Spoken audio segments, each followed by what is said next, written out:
Here we are, folks. Keir Starmer is out there at the Commonwealth Summit, talking about facing forward and not living in the shadow of the past. But let's be honest, with his Labour ranks quietly, or not so quietly, pushing for reparations, it's looking like this is a setup that could end with Britain paying up. And not just with words. No, we're talking pounds. Before I get started, I have a favour to ask. If you enjoy the video, please give it a like, comment, and even consider subscribing. It all helps to grow our community. Thank you, and on to the video. But now, courtesy of this leak to our colleague James Landale, the BBC's diplomatic correspondent, we have seen a draft communique, that is summit speak for the draft conclusions of an event like this, in which there is a specific reference in a couple of paragraphs to a desire from some Commonwealth countries, as you say, not least those in the Caribbean, for a conversation to properly begin about the question of reparations, and the suggestions that some countries, the UK among them, owe, so goes the argument, a debt to countries that feel they were disproportionately enslaved, and that there should be apologies for it, and there should be financial compensation for it. Now, Starmer's not alone at this summit. Right next to him is our Foreign Secretary David Lammy, who's been calling for reparations like a teenager asking for more allowance. But it was Martin Luther King who said, "Justice delayed is justice denied." I'm afraid, as Caribbean people, we are not going to forget our history. We don't just want to hear an apology, we want reparation.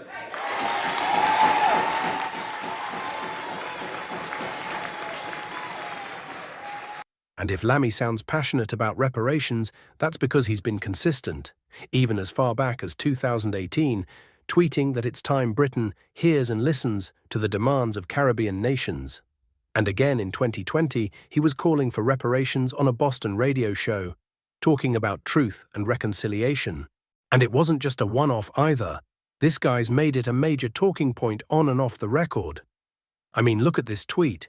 Lammy's talking about the £17 billion paid out to former slave owners in 1833, saying that nothing was given to the slaves themselves. And here's the kicker. He implies that until we pay reparations, Britain hasn't truly heard these countries. But why now? And more importantly, why us, Britain? Let's put things in perspective. Did Mongolia get hit with reparations claims for Genghis Khan's marauding across Europe and Asia? Did Rome have to dish out for taking over half of Europe and North Africa back in the day? No. Why? Because history happened, and we moved on. In fact, we even call it ancient history. But here in the UK, we're on the hook centuries later. Let's remember Lammy's job title here. Foreign Secretary of the United Kingdom. Not of CARICOM, not of any individual Caribbean nation. He's here to represent us. Yet he's been steadily chipping away, advocating for what sounds a lot like a forced generosity. And here's the punchline. Lammy's enthusiasm for reparations hasn't wavered a bit. In fact, he doubled down at a Guyana High Commission event, urging for what he calls a new relationship that recognizes historical injustices through, yep, you guessed it, reparations. Can she apologise properly? Can she explain how quickly this team will act to ensure that the thousands of British men and women denied their rights in this country under her watch in the Home Office are satisfied? Now, it's not as if the UK has left former colonies out in the cold. Over the years, we've provided development aid, trade agreements, and economic partnerships. But these calls for reparations, they're demanding figures like £18 trillion. That's 9 times the UK's GDP. What would that do to our economy? Oh, just a tiny detail, right? And it's not just Lammy. Starmer's got a whole host of Labour MPs, like Clive Lewis and Marcia de Cordova, pressing for reparations. Some even seem more invested in the issue than Starmer himself. It's like Labour is quietly muttering, "Don't worry, Starmer, we'll get you on board soon enough." So, what happens when Starmer is cornered? He's stuck between foreign pressure and a party that's eager to push forward with reparations. Labour's usually better at avoiding conflict, but this has the makings of a leadership storm. Could we be looking at another Labour leadership crisis? Here's a fun fact. In 2020, a Labour report actually recommended setting up a reparations fund to pay out financial assistance to communities worldwide impacted by British colonialism. Sounds familiar?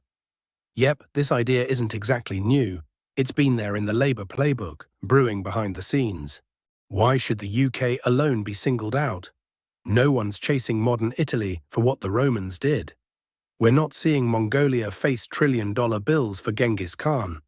These historic narratives are painful, yes, but do we really think that throwing money at it is going to solve these historic injustices? And here's the deal: Starmer's at this Commonwealth summit, publicly downplaying reparations, talking about the pressing challenges of today. But quietly, it's looking more like a setup. A no for now, with every chance of becoming a yes in the future. The question is, will Starmer manage to walk this tightrope, or will he be pushed into giving more than just words? Whether it's about reparations or party politics, one thing is clear: Labour is standing on shaky ground here. If Starmer ends up conceding to reparations demands, we could be seeing another leadership crisis on the horizon, and an enormous bill that Britain isn't ready to foot.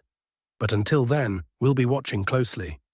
Because as it stands, this issue is far from over. And if Lammy has his way, our history will cost us big time.